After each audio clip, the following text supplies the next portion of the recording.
Yes my dear students, आज का जो हमारा ये वीडियो है ये बच्चों की डिमांड पे बनाया गया है। बच्चे कह रहे थे कि सर एसी करंट के बोर्ड में एग्जांपल और क्वेश्चंस आते हैं, तो आप हमारे को इसके न्यूमेरिकल्स करवा सकते हो क्या। तो उनके कहने पर ही मैंने आज ये जल्दी से सारे एग्जांपल्स और सारे अनसॉल्व क्वेश्चन को इतना इजी वे से समझाया है ताकि उस बच्चे का बोर्ड के अंदर एसी करंट का जो न्यूमेरिकल है वो गलत ना हो सके।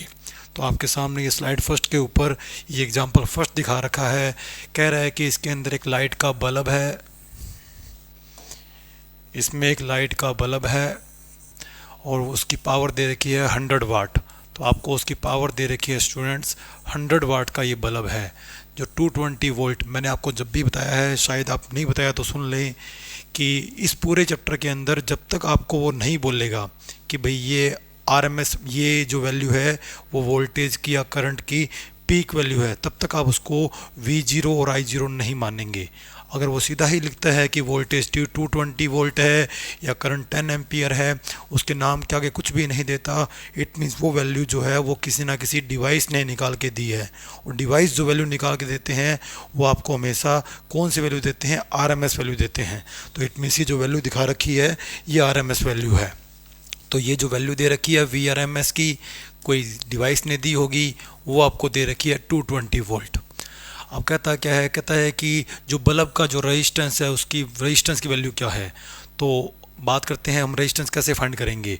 तो मुझे याद है कि पावर का फॉर्मूला होता है VI, power is equal VI। वैसे एक्चुअल फॉर्मूला होता है पावर का VRMS IRMS cos फाई, लेकिन आप रेजिस्टेंस के केस में सिर्फ VI लिख सकते हैं, क्योंकि आप सब पढ़ चुके हैं इस चैप्टर के अंदर कि रेजिस्टेंस का जो फेज डिफरेंस होता है वोल्टेज और करंट का वो 0 होता है, और cos 0 कितना बन जाएगा, 1 बन जाएगा। तो इसीलिए आप इसको सीधा ही लिख सकते हैं VRMS IRMS।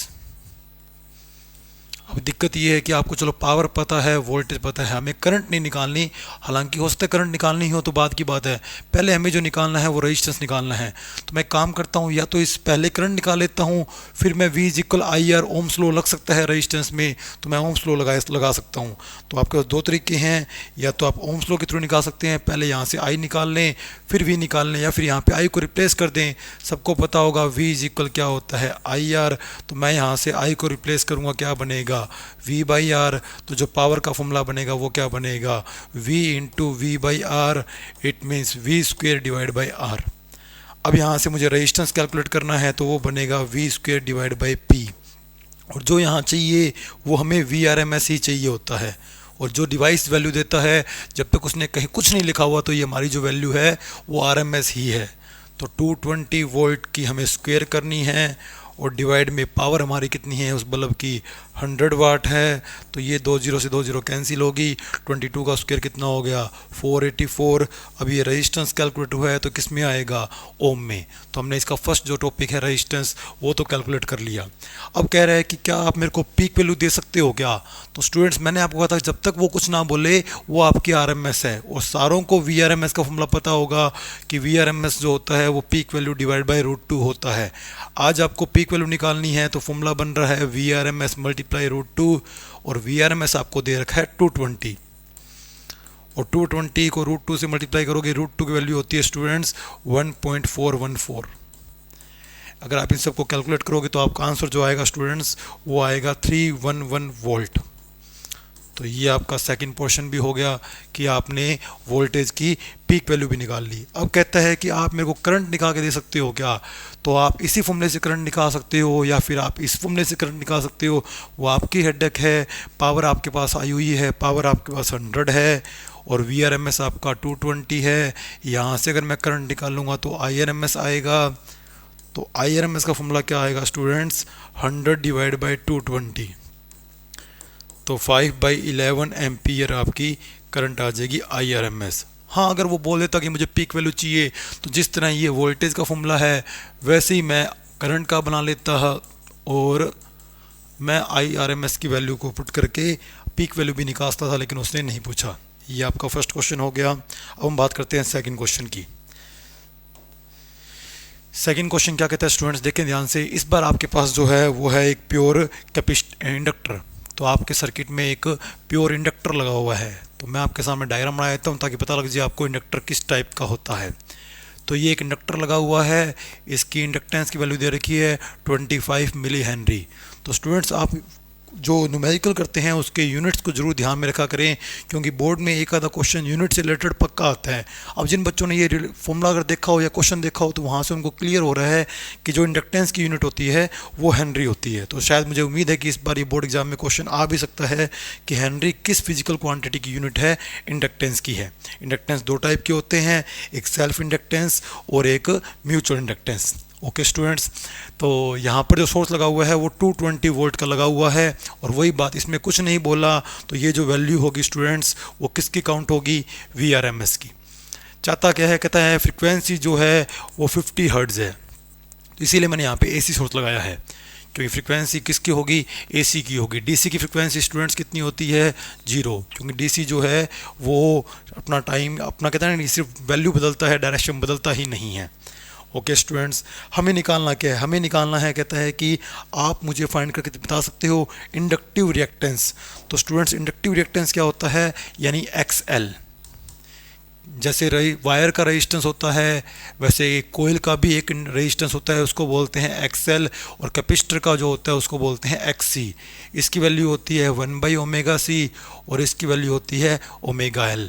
तो XL इक्वल ωL, ओमेगा होता है 2πfL और पाई की वैल्यू मैं रख देता हूँ 3.14, और फ्रिक्वेंसी कितनी है स्टूडेंट्स हमें गिवन 50, और इंडक्टेंस हमारे को कितना गिवन है 25 मिली, कितना होता है 10⁻³ इसको अगर हम कैलकुलेट करेंगे तो हमारे पास क्या आ जाएगा, इंडक्टेंस आ जाएगा। है तो ये रेजिस्टेंस ही, तो स्टूडेंट्स किस में आएगा, ये ओम में आएगा। अगर आपको उसकी कैलकुलेशन करवानी है तो मैं कैलकुलेशन कर देता हूँ। ये पॉइंट रिमूव करूँगा, यहाँ पे 2 0 आएगी, 50 से 100 कटेगा 2 आएगा, 2 से 2 कट जाएगा। अब मुझे सिर्फ इन दोनों को मल्टीप्लाई करना है।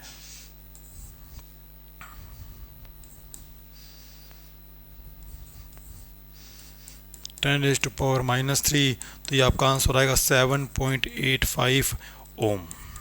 ये आपका रिएक्टेंस आ गया। अब कहता है कि आप मेरे को करंट की RMS वैल्यू दे सकते हो, तो जो आप VRMS यूज़ करोगे तो उससे जो करंट आएगी वो IRMS आएगी। तो आप देख लो कि V इज इक्वल क्या होता है, IR। यहाँ IR की जगह क्या आ जाएगा, यहाँ IXL आ जाएगा। अगर आप यहाँ से I को कैलकुलेट करेंगे तो क्या आएगा, V/XL, और V की वैल्यू कितनी दे रखी है स्टूडेंट्स, V की वैल्यू दे रखी है 220 वोल्ट, और XL आपका कितना आया है 7.85।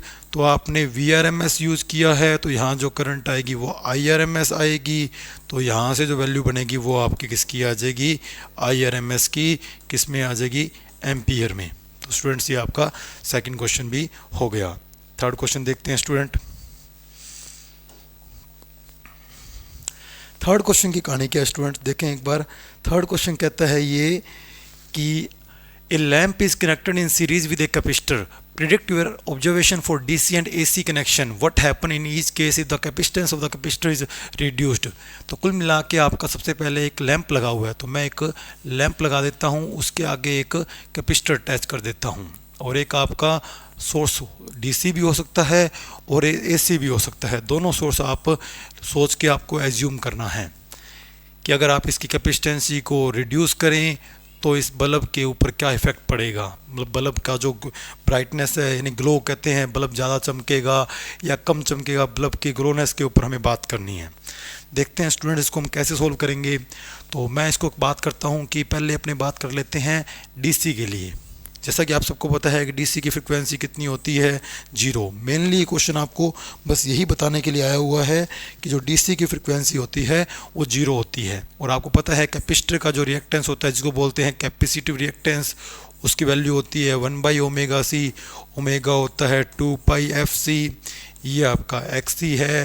फ्रिक्वेंसी जैसे ही आप 0 करोगे आपका जो रिएक्टेंस है वो इन्फिनिट हो जाएगा, यानी ये सारी करंट अपने पास ब्लॉक कर लेगा DC सोर्स के।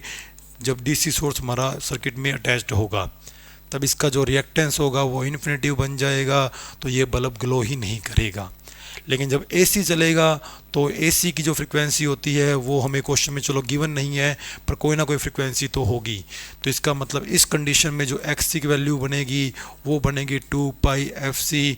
अब आप कैपेसिटिव जो है, कैपेसिटेंसी जो है वो रिड्यूस कर रहे हैं।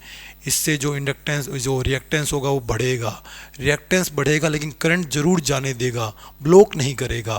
तो करंट जाएगी लेकिन ज़्यादा नहीं जा पाएगी क्योंकि आपका रिएक्टेंस बढ़ चुका है। तो बल्ब का जो ग्लोनेस होगा, ब्राइटनेस होगा, वो क्या हो जाएगा, रिड्यूस हो जाएगा। इसका मतलब है डीसी सोर्स के केस में तो ये काम ही नहीं करेगा बल्ब, और एसी सोर्स के केस में अगर आप कैपेसिटेंसी डिक्रीज करते हैं तो रिएक्टेंस बढ़ता है जो बल्ब के ग्लोनेस को कम कर देगा। अगर इसी केस में अगर मैं कैपेसिटेंसी इंक्रीज कर देता तो वो क्या करता, रिएक्टेंस को कम करता, फिर बल्ब की ग्लोनेस क्या हो जाती, बढ़ जाती। ये आपका स्टूडेंट थर्ड क्वेश्चन है। फोर्थ क्वेश्चन देखते हैं।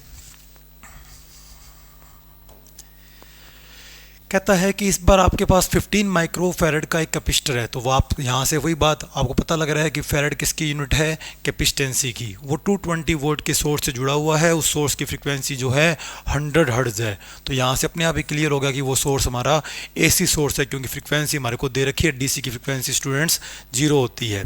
तो कह रहा है कि आप मेरे को कैपेसिटिव रिएक्टेंस और करंट की पीक वैल्यू और आरएमएस वैल्यू दे सकते हो क्या, और अगर मैं फ्रीक्वेंसी को डबल कर दूंगा तो क्या होगा इस रिएक्टेंस के ऊपर, करंट के ऊपर। तो सबसे पहले मैं जो गिवन डाटा है उससे मैं एक बार डायग्राम बनाने की कोशिश करता हूँ कि मेरे पास एक कैपेसिटर है। तो मैंने एक कैपेसिटर जोड़ दिया और इसके आगे मैंने एक सोर्स लगा दिया 220 वोल्ट का, और ये कैपेसिटर जो है वो है 15 माइक्रोफैरड का। ओके स्टूडेंट्स, और हमें इसकी फ्रीक्वेंसी दे रखी है 50 हर्ट्ज। तो पहले हम इसकी फ्रीक्वेंसी डबल वाली बात, इसको हम बाद में देखेंगे, ये हमारा ये सेकंड क्वेश्चन हो गया, ये मान लेंगे। पहले हम हमारे फर्स्ट क्वेश्चन पे बात चलते हैं कि फर्स्ट क्वेश्चन का क्या करना है हमारे को। तो हमें निकालना है पहले कैपेसिटिव रिएक्टेंस यानी एक्सी, जिसका फॉर्मूला होता है 1/ओमेगा c और ओमेगा होता है 2πfc। अब अगर बात करें तो जो पाई की वैल्यू है वो कितनी होती है 3.14, और फ्रीक्वेंसी कितनी है 50, और कैपेसिटेंसी की वैल्यू दे रखी है 15 माइक्रो। इस पूरे को सोल्व करेंगे तो वो हमारे पास रिएक्टेंस आ जाएगा, और वो किस में आ जाएगा स्टूडेंट्स, ओम के अंदर। वो हमारा क्या बोलते हैं, एक रेजिस्टेंस की वैल्यू आ जाएगी। इस पॉइंट को यहाँ रिमूव करेंगे, यहाँ 2 टाइम 0 आएगी, ये इससे कटेगा 2 से 2 कट गया, ये सारी पावर ऊपर जाके प्लस की हो जाएगी, 10⁻6 बन जाएगा, अपॉन में 314 और 15 बच जाएगा। इसको आप कैलकुलेटर से सोल्व कर लेना तो आपकी वैल्यू आ जाएगी XC की। फिर जाता है करंट, तो आपको पता है V इक्वल क्या होता है IR, यहाँ आएगा IXC। तो आपको अब आप वो आपके ऊपर है कि अगर आपने यहाँ पे VRMS रखा है तो IRMS आएगा, अगर आपने पीक वैल्यू रखी होती तो आई पीक वैल्यू आती। लेकिन इस क्वेश्चन में जो सीधा ही गिवन है, मैंने आपको भी बताया था कि जब तक अगला क्वेश्चन में नहीं बोलेगा तब तक वो वैल्यू जो बनेगी वो आपकी RMS की ही बनेगी। तो ये VRMS बनेगा, यहाँ से जो करंट आएगी वो IRMS आएगी। तो VRMS डिवाइड बाई XC, क्या वैल्यू है VRMS की 220, और क्या वैल्यू है XC की 10⁻6 और 314 इंटू 15, या फिर आपने अगर सोल्व की हुई है वो वैल्यू यहाँ डायरेक्ट रख देना, वो वैल्यू आपकी आ जाएगी IRMS की। फिर वो कहता है कि आप मेरे को पीक वैल्यू दे सकते हो क्या। तो अभी मैंने बताया था कि रिलेशन VRMS या IRMS का वो होता है I0/√2। तो जो आपकी करंट आई है अगर आप उसको √2 से मल्टीप्लाई कर देंगे स्टूडेंट्स तो ये बन जाएगी आपकी पीक वैल्यू।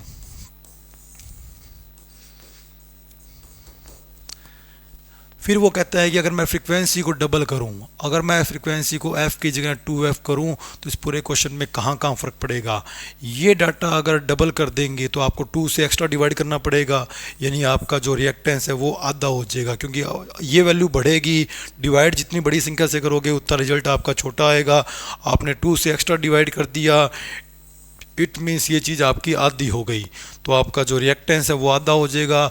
और रिएक्टेंस के आधे होने से करंट क्या हो जाएगी ज़्यादा, क्योंकि रेजिस्टेंस अगर कम हो गया तो करंट इजीली फ्लो करेगी। तो ये आपका हाफ होगा, तो ये आपका 2 टाइम बढ़ जाएगा। तो इस क्वेश्चन में अगर आपने इस एसी सोर्स की फ्रीक्वेंसी अगर डबल कर दी है तो इससे कैपेसिटिव रिएक्टेंस यानी XC को जो है वो नुकसान हुआ, और रेजिस्टेंस अगर कम होगा यानी रुकावटें अगर कम होगी तो करंट हमारा ईजिली फ्लो करेगा। ये हमारा हो गया क्वेश्चन नंबर 4। अब बात करते हैं क्वेश्चन नंबर 5 की स्टूडेंट्स। फिफ्थ नंबर क्वेश्चन कहता है स्टूडेंट्स आपके सामने एक कोयल रखी हुई है, तो ये एक कोयल रखी हुई है और एक ये बल्ब रखा हुआ है और एक सोर्स रखा हुआ है और सोर्स की हमें वैल्यू नहीं दे रखी, या फिर क्वेश्चन शायद स्क्रीनशॉट में कम आया है। मैं क्वेश्चन चेक कर लेता हूँ एक बार। मैंने क्वेश्चन सारे डाउनलोड कर रखे हैं, एक बार चेक कर लेते हैं कि इस क्वेश्चन में क्या दिक्कत है। हाँ, क्वेश्चन ये रहा। तो क्वेश्चन के अंदर जो डाटा था वो ये रहा, तो मैं पहले डाटा यहाँ से एक बार वापस ले लेता हूँ।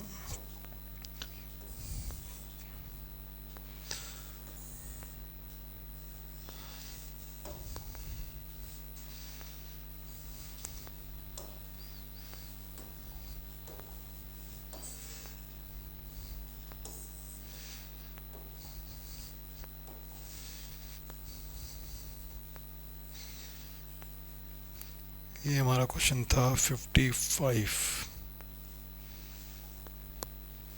तो ये लो, हम इसको इसके ऊपर रिप्लेस कर देते हैं ताकि हमारा क्वेश्चन जो है वो हमें अच्छे से समझ आ सके।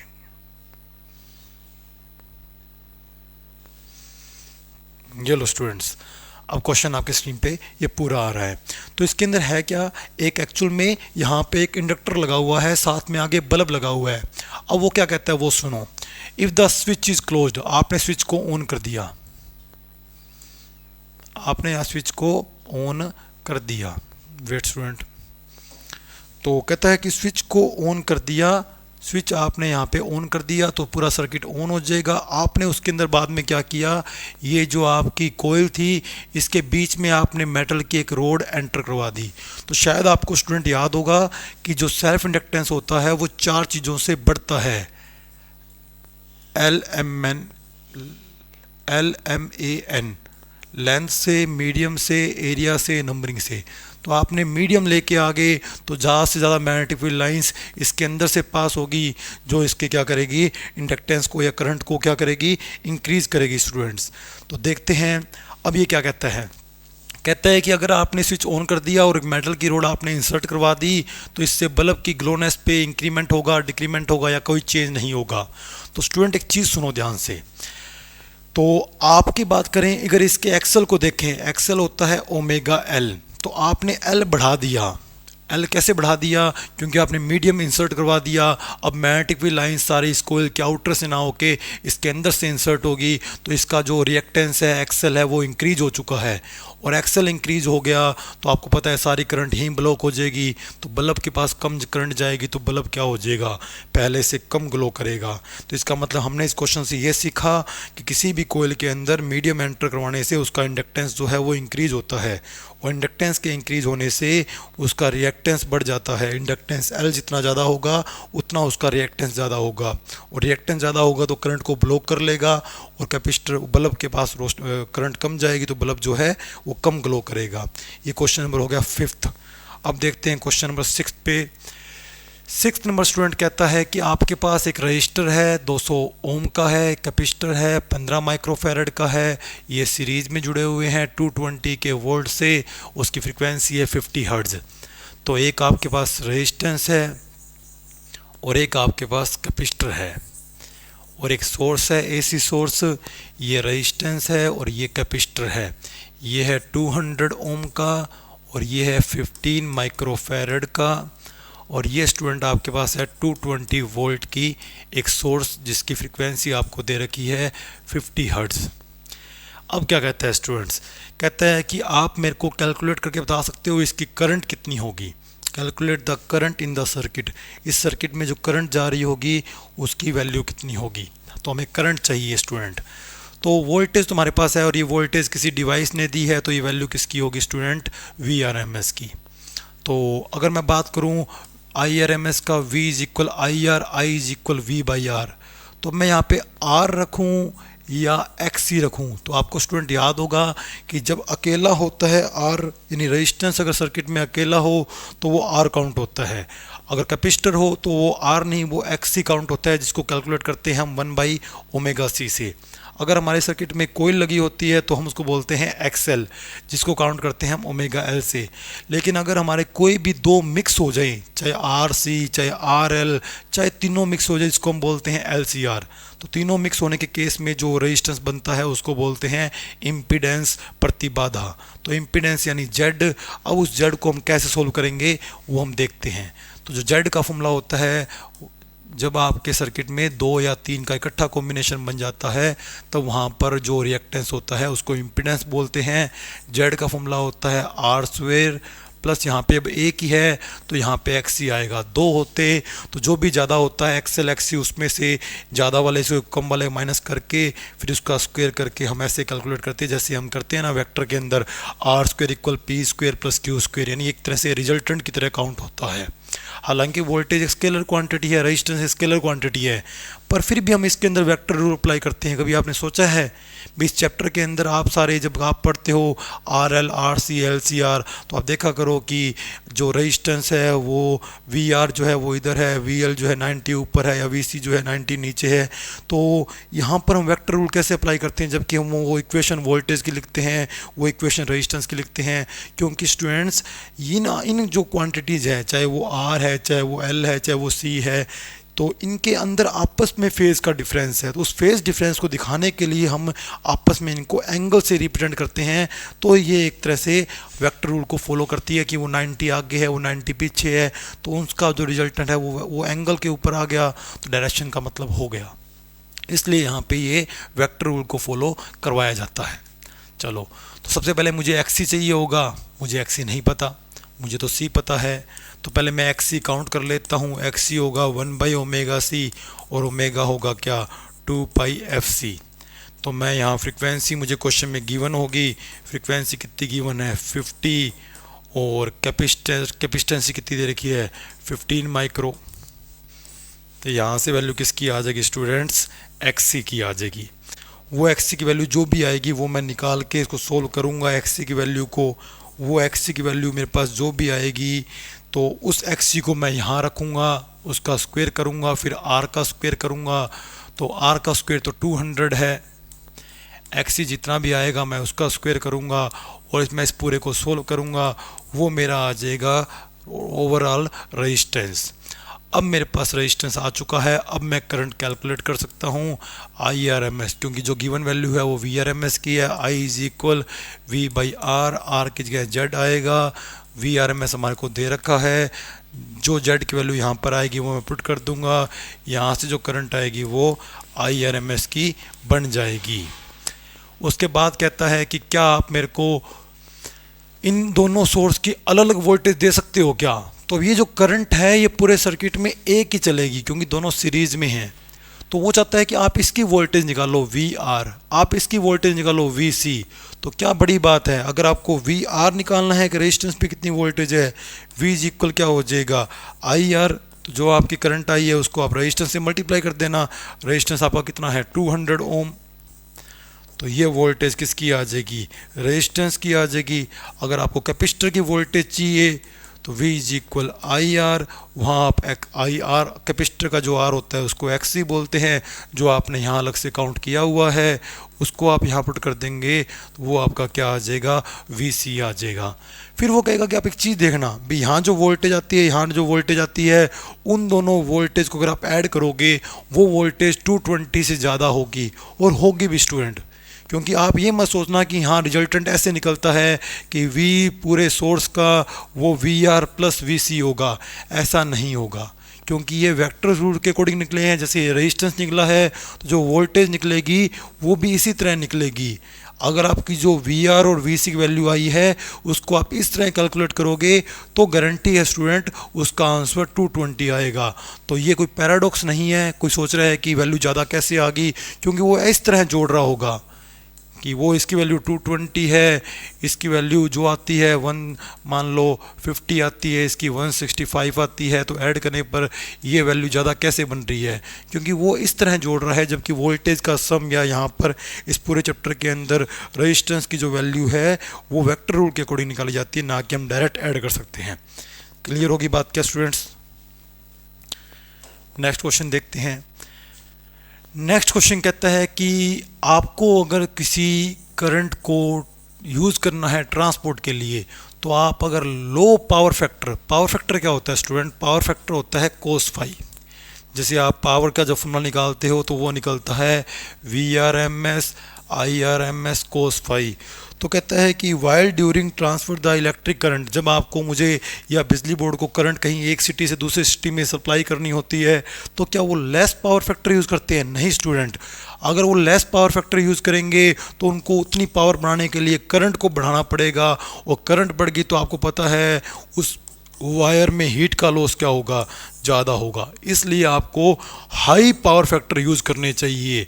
तो ये यहाँ पर आप ध्यान रखना कि बेसिक क्वेश्चन में पूछा जा सकता है कि अगर एक सिटी से दूसरी सिटी में अगर आपको करंट सप्लाई करनी हो तो आप किस तरह का पावर फैक्टर यूज़ करना पसंद करेंगे। तो अगर हम अकॉर्डिंग टू फिजिक्स की बात करें तो हमारे को हाई पावर फैक्टर यूज़ करना चाहिए, जिसका बेनिफिट हमारे को हीट लॉस के अंदर कम होगा, ताकि अगर हम हाई पावर फैक्टर लेंगे तो उस पावर को मेंटेन करने के लिए हमें वहाँ पर लो करंट देनी पड़ेगी, और लो करंट से लो हीट का लॉस होगा। फिर आगे कहता है कि क्या आप पावर फैक्टर को इम्प्रूव करने के लिए कैपेसिटर यूज़ कर सकते हो? क्या हम पावर फैक्टर को इम्प्रूव करने के लिए एक कैपेसिटर का यूज़ कर सकते हैं क्या स्टूडेंट्स? कैपेसिटर का यूज इसलिए कर सकते हैं स्टूडेंट्स क्योंकि आपको पता होगा कैपेसिटर के केस में क्या होता है। कैपेसिटर के केस के अंदर स्टूडेंट अगर पावर फैक्टर कैपेसिटर की बात करें, कैपेसिटर में आपको पता है करंट क्या चलती है? आगे चलती है, ठीक है। Power factor can often be improved by the use of a capacitor by appropriate capacitance in the circuit. अब आपको जैसे पता होगा कि कैपेसिटर जिसने पढ़ा है प्योर सी, तो उसने एक चीज़ देखी थी कि कैपेसिटर में करंट जो है वोल्टेज से π/2 आगे चलती है। तो इससे ये बेनिफिट है स्टूडेंट कि भी आपको याद होगा एक वोल्टलेस करंट आती है। जब हम पावर का एक फॉर्मूला पढ़ते हैं तो पावर एवरेज पावर का जो टॉपिक है हमारी वीडियो में आप जाकर चेक कर सकते हो, उसमें 2 पावर के फंक्शन आते हैं। सेकंड फंक्शन ऐसा होता है जिसकी एवरेज वैल्यू जो होती है वो 0 हो जाती है, उसकी जो करंट होती है उस करंट की वैल्यू होती है, अगर आपको याद हो, I0 sin फाई। तो ये करंट उस टाइम हमारे सर्किट में क्या कर रही होती है? लॉस कर रही होती है। तो वो हमारे से जो है, एक सेकेंड स्टूडेंट्स,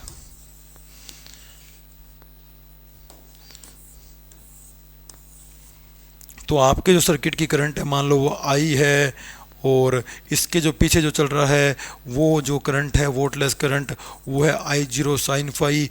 आप इसको कैपेसिटर के थ्रू इसको बैलेंस कर सकते हो, क्योंकि कैपेसिटर के अंदर करंट जो चलेगी वो 90 आगे चलेगी, और वो अगर हम अप्रोप्रिएट लगा देंगे तो वो क्या करेगा? इसको बैलेंस कर देगा। इस कारण हमारा जो लॉस होगा वो लॉस नहीं होगा और हमारे को फ़ायदा होगा करंट के अंदर, क्योंकि जो पावरलेस वो है वोल्टलेस वाली जो करंट है उसके अंदर पावर नहीं है पर करंट तो है।